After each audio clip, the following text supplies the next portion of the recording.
You're listening to The Breeding Mound by Mitchell Luty, performed by Scott Miller and Anna Capraro, produced by Citadel Studios for Sentinel Creatives.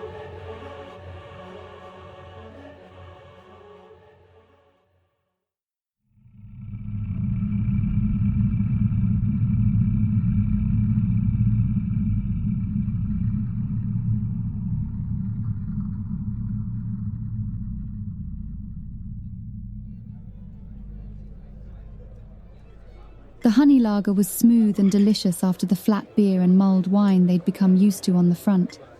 And before long, Jens felt a warm buzz, and a smile broke out on his face.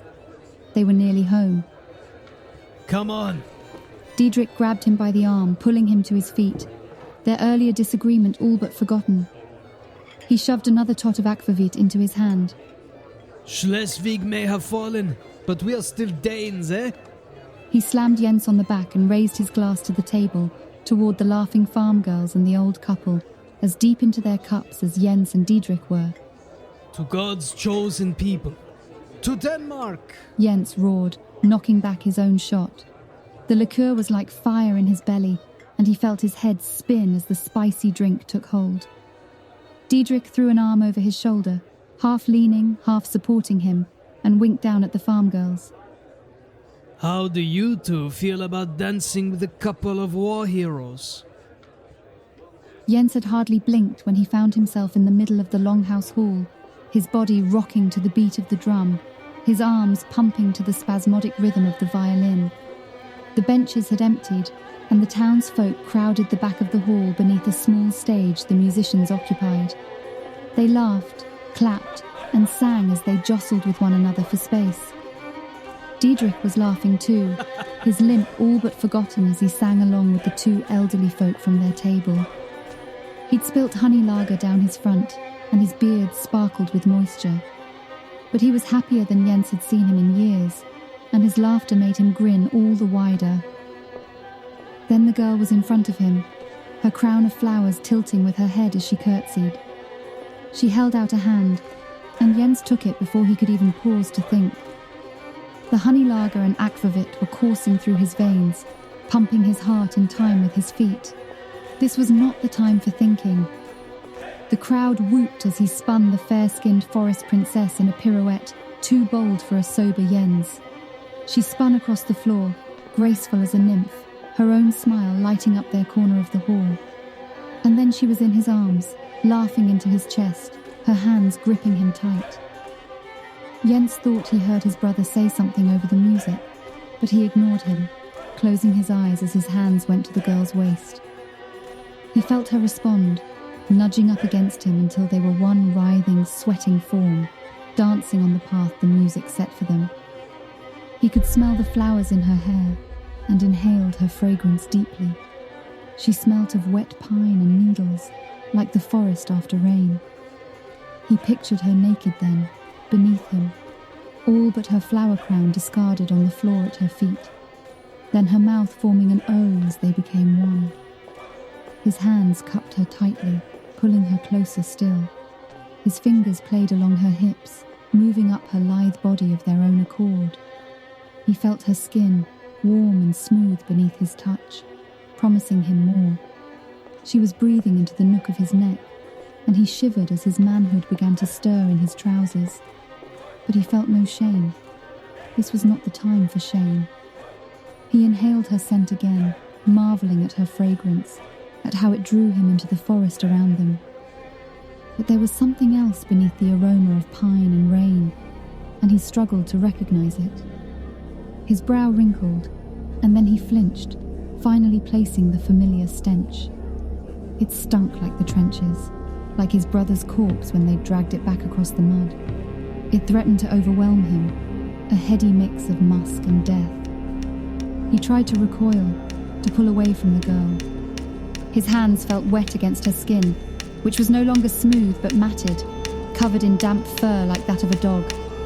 He snapped his eyes open, lurching back a step, pushing her away with more force than he intended. The girl gasped, falling to the floor with a soft cry. She stared up at him with a look of hurt in her eyes and started pulling herself up to her feet. Wait! Jens called as she turned her back on him, pushing her way through the crowd. What's wrong? Didrich chortled from beside him, the other sister's arms wrapped around his waist, a flagon of lager in each of his hands. Jens shook his head and let out a deep breath. It felt like he'd been holding it forever. Nothing. I'm going out for a piss.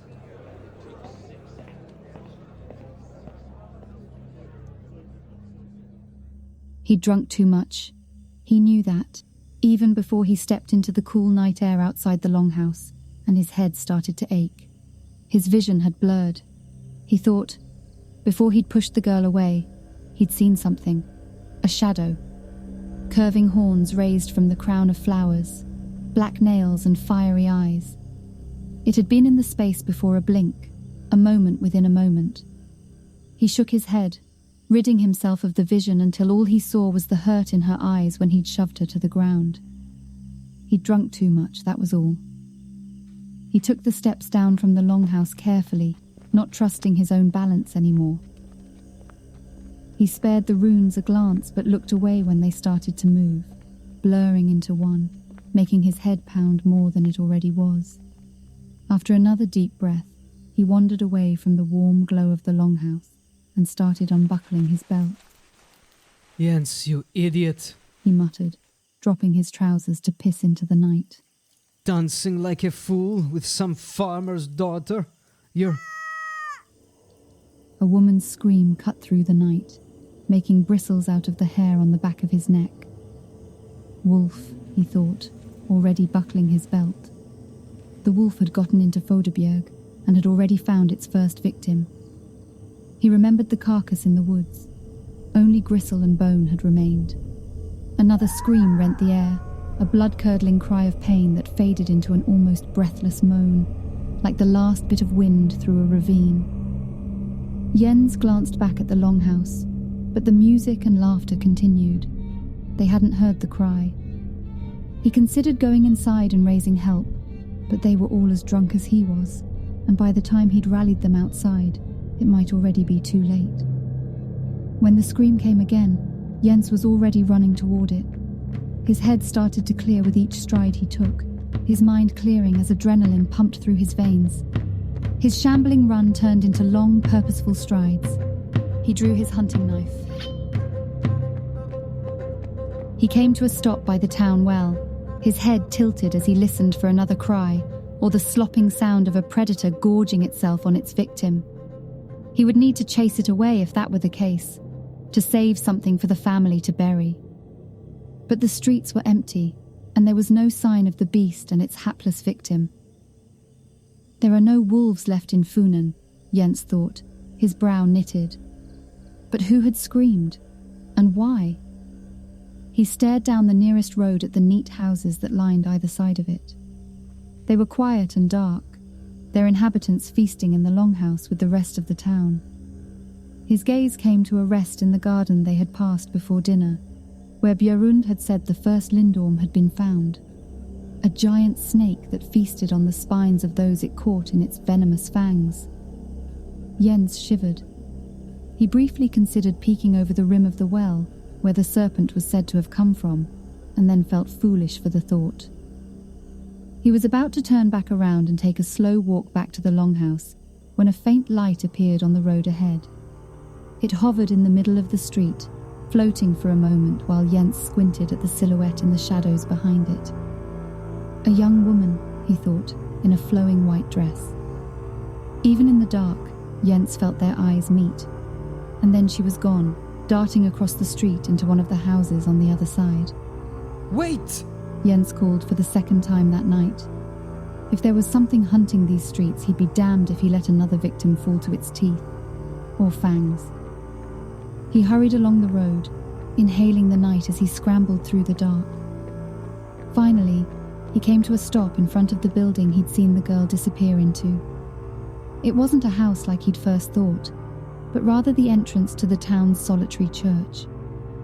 Its twin doors hung slightly ajar, and a soft glow spilt out onto the doorstep.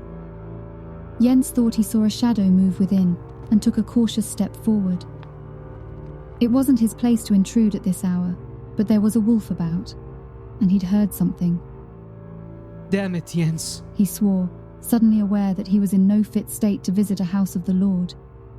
He cupped his hand over his mouth, checking his breath.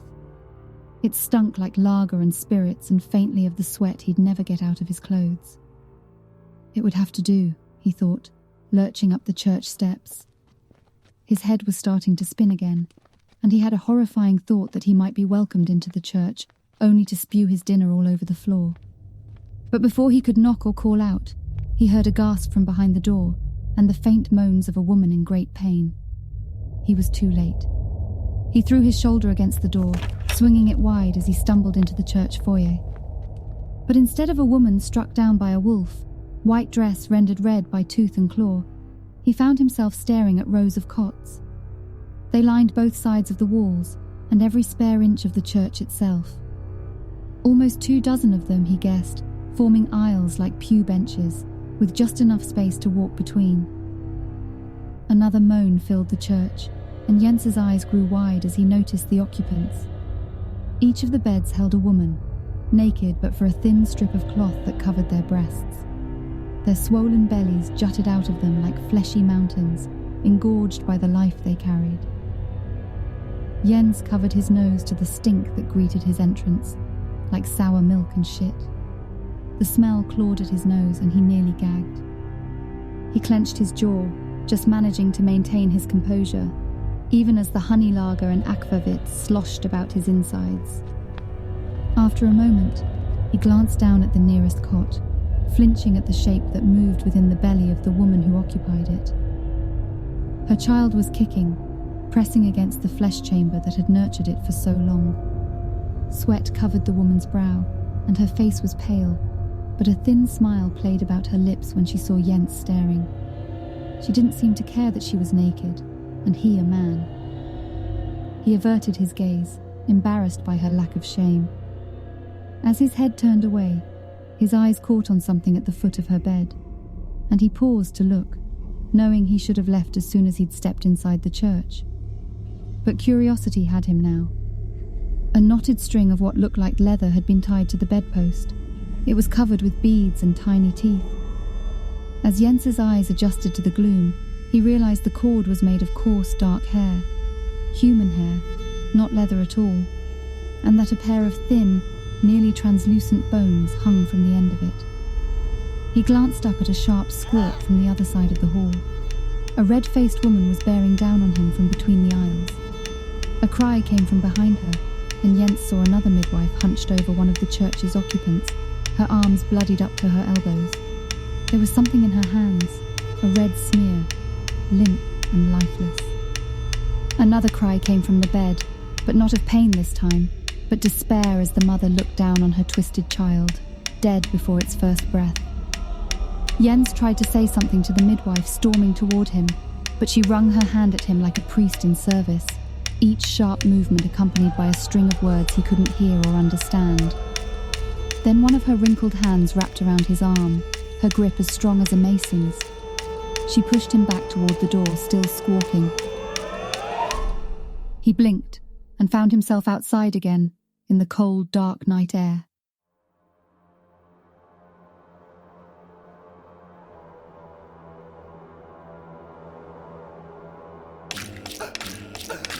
You've been listening to The Breeding Mound by Mitchell Lutie, performed by Scott Miller and Annika Praro. Production copyright for Sentinel Creatives.